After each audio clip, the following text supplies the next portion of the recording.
Hey everyone, I'm Gabe Trujillo, and welcome to another episode of Quick Quadversations. For this week, joining us is Sara Peterson, a very close friend of mine, and I just want to talk with her to get her outlook on things as far as how we met and some of the adventures we had in our high school days. So Sara, thanks for jumping on the call. I really appreciate it. Sure. Thanks for inviting me. No problem. My pleasure. Now, I just wanted to jump in, kind of talk about what it is, how we first met, and what the job was of being a personal assistant / caregiver for me was like. Yeah. So a friend of mine is your cousin. Sure. And so she told me I was going into my senior year of college. You were going into your senior year of high school. And she told me that you were looking for a personal assistant or whatever. I don't know my title or really what I did for you. We'll talk about that, I guess. And it was so, and then I came and I met you and we were just like, yeah, let's do this.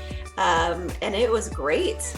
I left a job at a sort of supervised facility, group home, for adults with developmental disabilities. I know I always wanted to be in the helping profession, but that was a really, really tough job. And I was young with little to no guidance or leadership.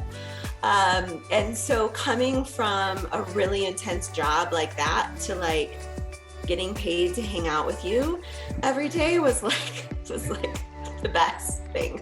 So I'll kind of pause and see what else you have, but I'm pretty sure that's how we got linked up. Yeah, so one of the main responsibilities was accompanying me to my classes in high school. Now, when you first joined the workforce, was going back to high school a second time something you envisioned yourself doing? Yeah, no.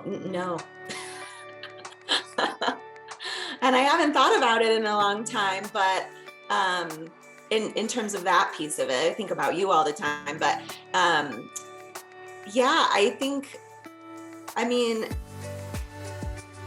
don't even know if did people even know I wasn't in high school? I don't know. Yeah, that was really interesting. Looking back on it then, it's like you were only a few years removed from being in high school yourself. So yeah, you did a really great job of blending in, so to speak. But yeah, while we were there, it was definitely a weird experience. I know from my end, yeah. like what kid has to have an aide come with them when they go to high school? I mean, high school is jarring enough, let alone my unique circumstance.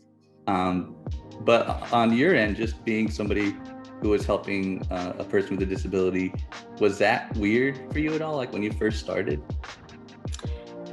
No, it never was. It still isn't to me.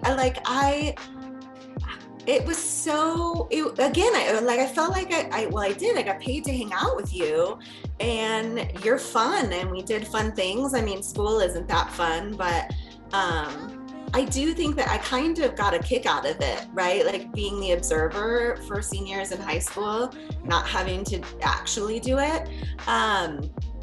But to me, I mean, I think that's why we clicked. Like it just flowed. I think the first thing, like, this is going to be kind of weird, but the thing that was the weirdest for me was like figuring out how to help you, like take tests without like taking the test for you. I think that was more weird than anything else. Like I like if I knew the answer on one of your tests and you didn't know the answer, like, should I help you? I don't know.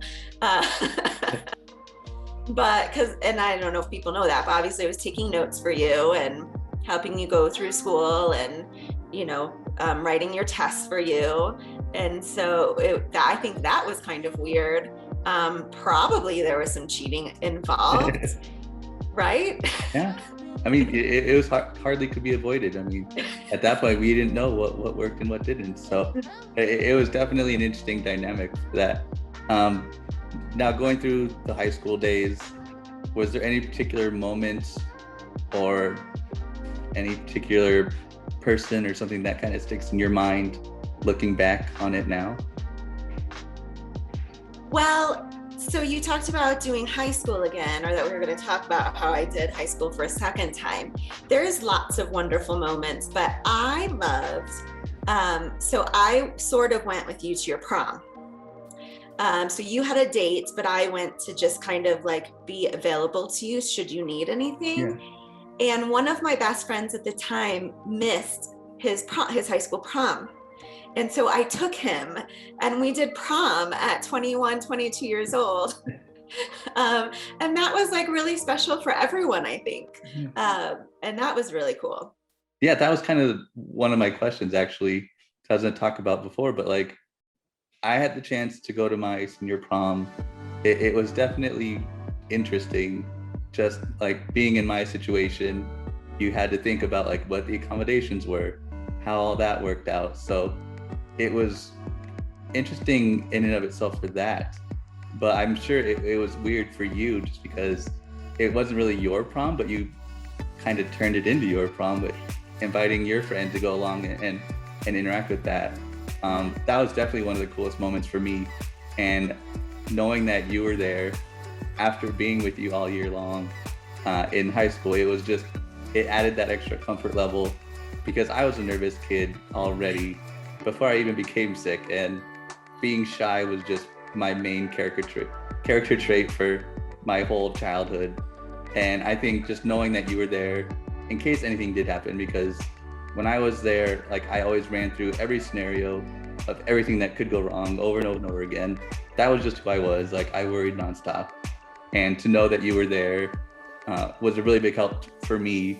And just being a kid, being at my high school prom, and just enjoying the moment while I was there. So I really appreciated for you to do that on that front, because it was definitely way above and beyond what your initial responsibilities were. And it was still a fun time. And I still tell stories about my prom night, and it couldn't have happened without you as well. Awesome. I'm so glad that's one of your highlights too. Yeah, I mean, maybe that's why we clicked, as you're talking about, you know, how nervous you were and shy, and I was just like, maybe I terrified you because I was so like social and let's talk to this person and let's do this thing and like loud and outgoing, and honestly, and looking back now 20 years into my, you know, being an adult, feels a little bit reckless, but like I just didn't even really think about I mean, I knew I had to like open doors for you and take your notes and feed you, but like none of that, like I just never really thought of you in terms of your disability. And so I was just like, let's do all the things and talk to all the people and go to all the places. And I probably terrified you. Did you ever find it hard? Like, because I'm sure it didn't take you long before you realized like I was the shy, introverted kid. I wanted to sit in the corner and eat my lunch by myself all the time. I didn't want to go and do stuff that was kind of outside my comfort level. So did you ever find it hard to not want to push me to go do stuff? I know when we did that for the year, you were really good at forcing me to go and do things that I didn't want to do. And at that time, it was really uncomfortable. But looking back on it now, it was definitely a big help that you were able to just say, forget it, Gabe, we're not going to let you be shy today. You're going to go and talk with your friends, or you're going to hang out with here or there. But was it ever difficult to see like how I was kind of shy and it was hard to not push me to go do stuff? Well, no, because again, I think I was just kind of young and wild and not, maybe a little tone deaf for you. But I think, I think you were pretty agreeable. And then the times like I knew you were serious, that you were like, I don't want to do that, then like I could tell. I think that I could read that and be like, okay, let's just stay home and, watch TV or hang out or whatever we're going to do. And so I think that even if you were really uncomfortable, you were good at being pretty agreeable and trying new things and going out and getting outdoors, getting out to places, seeing people. But I could tell, like when it was a hard no, I could tell. Now the job was definitely not something you normally do, or it's not something that's pretty conventional. Yeah. That being said, like, you worked with me for over a year and we did a bunch of stuff together. Were there any lessons that you learned from this job that you still keep in mind to this day, or that you sort of hold dear and remember? So much. I mean, your family, I mean, they still are. I know I'm out of state. I don't see you guys very often, but really became family. And I really, and like, I felt really included, like a part of the family. And that was really, really special because your family is very special. And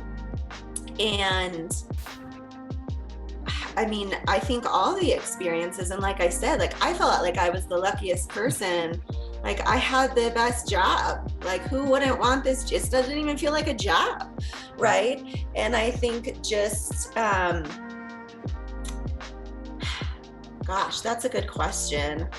I mean, you and your outlook on life, even though you were a nervous, shy kid at the time, still just being, like I said, pretty agreeable and trying new things. And you're so smart and witty and wise. And so again, even if I was tone deaf, not paying attention to some of your needs, I just like, I really, really cherish our friendship. And like I said, I really just saw you as a peer. I know you're a bit younger than me, and a friend. And so that's how I treated you. And you kind of asked what I got out of it. I'll pause and I'll have a better answer in a minute. But what do you think about that? I mean, it's definitely a unique experience. I mean, throughout my time being a person with a disability, I've encountered a wide variety of aides and assistants, some good, some bad, some crazy, some not so crazy. And I think the ones that really stick and resonate with me are the ones who treated me more like a friend and not really like a patient, that sort of understood my wants and needs and was able to help me grow, not just as a patient, but as a person. I think you were the prime example of that. There's definitely people who I've had work with me that just viewed it as a job and worked 9 to 5, and as soon as it was over, they left. But there's definitely those who treated it like anything but a job. Those are the people who made it fun and enjoyable. And whenever I went to school with you, I looked forward to going and seeing what we could get into and all the mischief we made outside of the classroom. It was fun, from like my prom proposals and hanging out in Mr. Ramsire's class.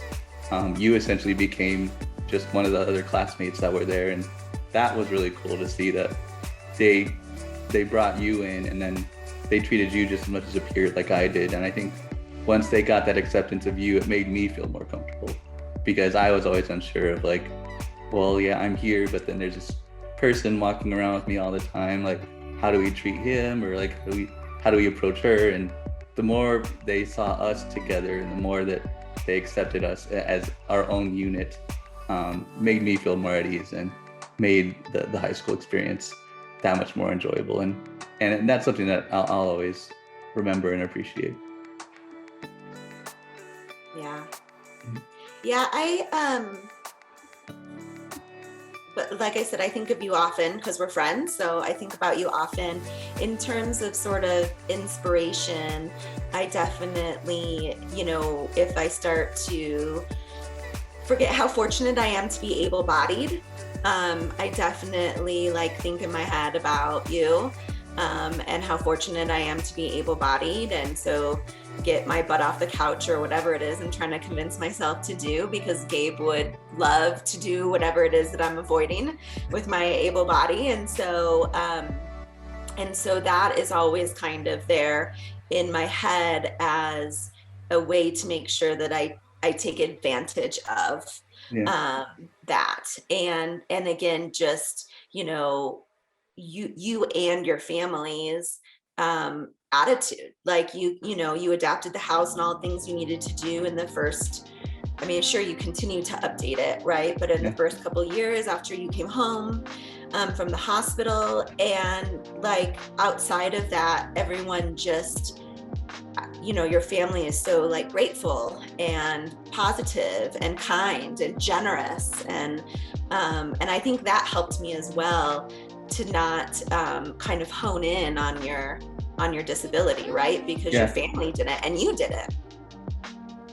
Yeah, and I think that's the cool part, and just being able to live life normally and not focus on the disability itself was one of the things I relied on from the attendants who worked with me, and sort of became that connection between the outside world and me, and allowed me to become independent and go out and do stuff and have that empowering sense of self-worth, where I just realized that I could do stuff outside of the chair, outside of the house, or outside of the classroom. And I think people like you and all the other aides that have helped me out have definitely been a big part in my development as a person with a disability. So I will always thank you guys for that. But as of, I guess it's been 20 years since I graduated way back in 2001. But what have you done now? Like, where are you at in your career? Well, I live in the mountains in Colorado, so I'm in my little attic of our log cabin, and I spent a few years. So after you graduated and I graduated, I moved to New York and lived in New York City for 5 years, and we could probably do a whole season of podcast on that. And then moved to Colorado, and now I have a private practice, a mental health private practice, and I've grown it into a group practice. So I have a team of 8 therapists, and we do all sorts of projects in behavioral health and wellness services in the mountains. And I'm about to launch our nonprofit arm so that we can get more mental health funds and more access, and break down barriers and stigma to accessing mental wellness services. Very cool. Sounds like you're off to bigger and better things once our high school days have come and went. I don't know, man. I still might say that you're like working for you. I don't know. There's a better job in my life. Right. Yeah, my mom and dad, we were talking the other day about all the people that we met, and I was just talking about this quick Quadversations thing, and they're like, yeah, Gabe, you've definitely met a lot of people, and a lot of the people that have like worked with you and worked for you and helped you along, have found some really successful and interesting jobs, and maybe you're kind of a good luck charm for all these people. And I was like, well, if the shoe fits, I guess we can go with that. Like, you're the conduit of the good energy. Right? Thank you. Well, I just appreciate you jumping on the call today and chatting and sharing a little bit of insight on what it was like to go through my high school days, and just being the perspective of the caregiver and helping out people with disabilities. And I know it was just me that you worked with, but I know your impact has been a big part of who I am, and a big part of who I've become and where I've been able to go to, and I'll always be appreciative of that. Feelings mutual. Thank you so much for having me. No problem. Thank you.